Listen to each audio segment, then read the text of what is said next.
కమ్మని పప్పు కాచిందెయ్యి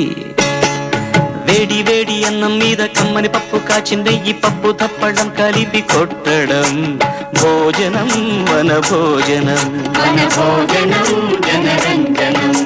తల్లి తోడు పిల్ల మేక తల్లి తోడు పిల్ల మేక ఆలు మగలు అత్త కోడలు బాసు బంటూ ఒకటేనంటూ కలవడం భోజనం వన భోజనం